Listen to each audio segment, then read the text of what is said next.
Good evening and welcome to Primetime News on MTV Sports, live from the News First studios in Colombo. I'm Nadim Majid. A very good evening. I'm Mahina Bongzo. As usual, we take a look at the stories making headlines tonight. Making headlines this evening, President Mahinda Rajapaksa on an official tour of India. Also in news from India, 800 individuals, including the leader of the MDMK party who engaged in protests, arrested. Ministry of External Affairs requests the Indian government to beef up security at Sri Lankan establishments in India.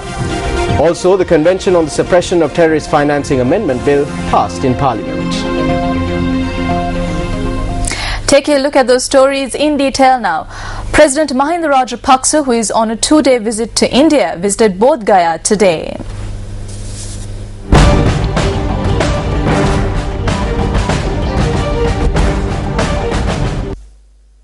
President Rajapaksa, who is visiting India on an invitation extended by the Mahabodhi Society, arrived at the Gaya airport this morning. The Sri Lankan delegation headed by the President were welcomed at the airport by the Chief Minister of Bihar, Natish Kumar. The President also engaged in religious observances at the Mahabodhi temple. Subsequently, the President and others participated in a Bodhi Puja at the premises of the Vijay Sri Jaya Sri Mahabodhiya, which is said to have provided shade for Lord Buddha as he meditated. The Presidential Media Unit says the delegation, including the President, also visited several other religious sites. The Ministry of External Affairs has requested the Sri Lankan High Commission in New Delhi to seek the assistance of the Government of India in providing security to Sri Lankan establishments and to all other Sri Lankans living in India. Issuing a statement, the Ministry of External Affairs notes that this request has been forwarded to the High Commission in New Delhi following the attack on the Bank of Ceylon branch in Chennai yesterday.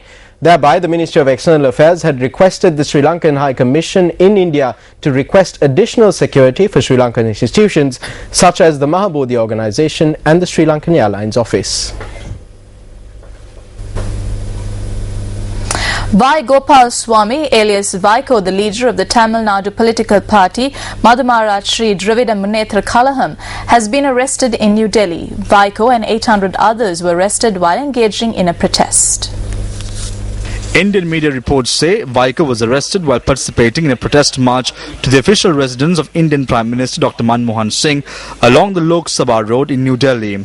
About 70 supporters of the party were arrested along with Vaiko. Meanwhile, South India's Sun TV reports that a demonstration was led by the former Chief Minister of Tamil Nadu, M. Karunanidhi. M.K. Stalin, Thol Tirumavalavan and Kanimoli were among the demonstrators. Sun TV also reported that a group of protesters planning to stage a demonstration in Tirupati in Andhra Pradesh were also obstructed.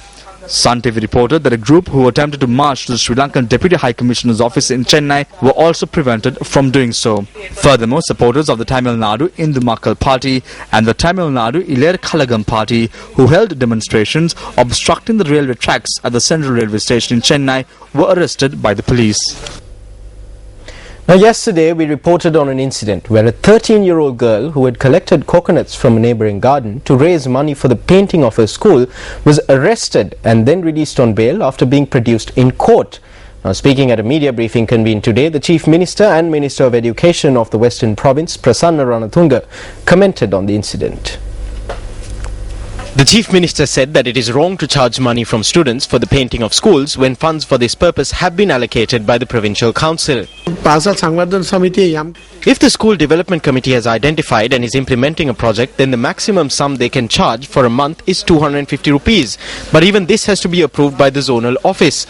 Personally, I accept that when you collect the facilities and services charges, you cannot even pay an electricity bill of some schools. Therefore, when a project is being identified and implemented, it cannot affect the children. It is the responsibility of the principal and the tutorial staff to ensure that a child does not feel that they are different to the other children. At present, our officials are looking into whether a decision had been taken to collect money at this school. Who approved it? A report will be furnished. Yesterday, we reported that a similar allegation had been levelled against this principal on a prior occasion as well. The Chief Minister clarified the reason why this person still holds the position of principal at this school. You may ask why legal and disciplinary action was not taken against a person who acted in this manner. The biggest problem we have is administration and the large number of vacancies in the principal grade. At present, 400 schools are without principals. We are working with acting principals. If we let go of the principals we have, we will face a bigger problem. Although the Chief Minister expressed such a view, speaking at the Cabinet media briefing held yesterday, Cabinet spokesperson Minister Kehelia Rambukwella said the biggest obstacle in transferring principals is the Public Service Commission. There are two factors to consider. One is that it is prohibited to collect money like that in schools. The second is that when a problem like this arises, the Minister of Education and the Education Secretary do not have the power today to remove this individual. This is done by the PSC, the Public Service Commission. When you go there, several factors change. We spoke at length regarding this. A situation has arisen where discipline cannot be maintained. I have one powerful allegation. I do not know how you will take it, but there are several conflicts and problems because of the PSC's activity in the education sector. Meanwhile, a communique bearing the signature of police media spokesperson SSP Prashantha Jayakodi says that the crime of theft, which is a punishable offence under clause 367 of the Penal Code of Sri Lanka, cannot be resolved at a police station. The communique notes that the officer in charge of the police station does not have the power to grant police bail to someone who has been arrested on the charge of theft. The communique notes that there are no legal provisions to refer such a case directly to alternate dispute resolution. The communique notes that the police are able to not take legal action in this case only if the complainant chooses not to press charges. No matter what facts the police present regarding that child's background, I have seen in the newspapers and in discussions there are much more severe crimes taking place in the country. At the rural level, there is much more crime than this. A stricter procedure that is adopted for these cases has been applied here. It is rare for a child to lie. According to the child, she took 2 coconuts. It does not matter if it was 1 or 2 or 8. If the child has made a mistake, then action could have been taken in a more practical and humane manner. I believe, I have a suspicion as to whether we have made another mistake by bringing this child before court and putting her through mental stress. Meanwhile, Kalutara District UPFA parliamentarian Vidura Wickramanayaka visited the girl's home today. The midwife brought a pair of shoes home and said, send the child to school this month. She only has one dress which she wore today. Does she skip school? Is she mischievous? Sir, if there is some shortcoming, she will not go. If something happens to the dress or if there is nothing to take to eat, then she will not go. She went to school on other days. Is there a scholarship? Come there and take a scholarship. Wickramanayaka, who participated in an awareness program held at the divisional office of the Coconut Cultivation Board, spoke further on this matter. I think this would not matter if one nut was worth 1,000 rupees. This could have been resolved before producing that child in court. I believe that the child's future has been ruined completely. The entire burden of the education system is being shouldered by the parents due to the negligence of the government. Students who cannot afford this have to face many difficulties as a result. This is what we tried to reveal in the recent past. There are circulars which forbid money being charged from students. Both the principals and the parents are aware of it. However, this still continues. We hope that the attention of the court will turn towards this issue.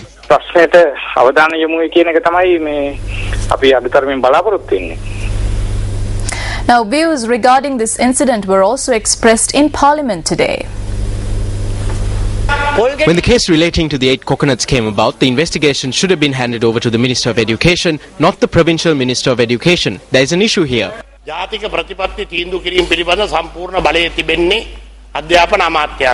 The Ministry of Education has sole authority to formulate national policies. The ministry has issued circulars stating that it is illegal to request for money. Even in such a backdrop, there have been many instances where this had been violated. We will issue a new circular within 2 weeks stating that if money is requested from children or if they are forced to bring money, officials will be first suspended following a brief investigation, and thereafter I will issue a circular for a broad investigation.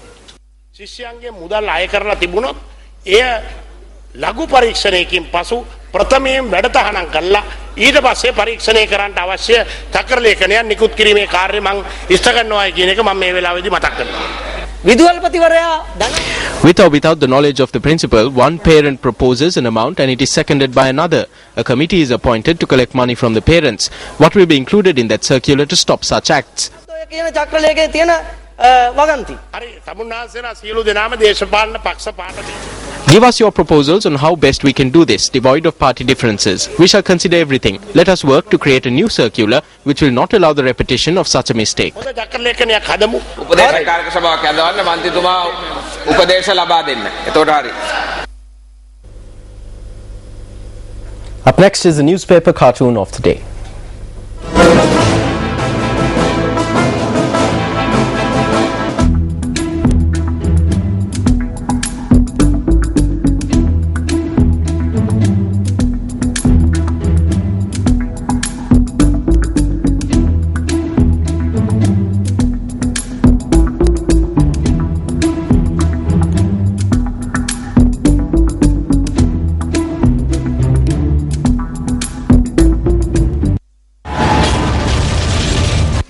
Violence against children on the rise.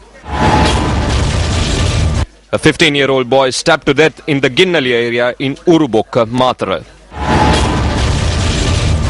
A father murders his 2 children in Ratmalana. A father murders his 1-year and 4-month-old daughter in Batuandara, Piliandala. The father hangs himself. A mother who gives birth to an infant inside a house later abandons the infant in a forest in the Uwa Paranagama area.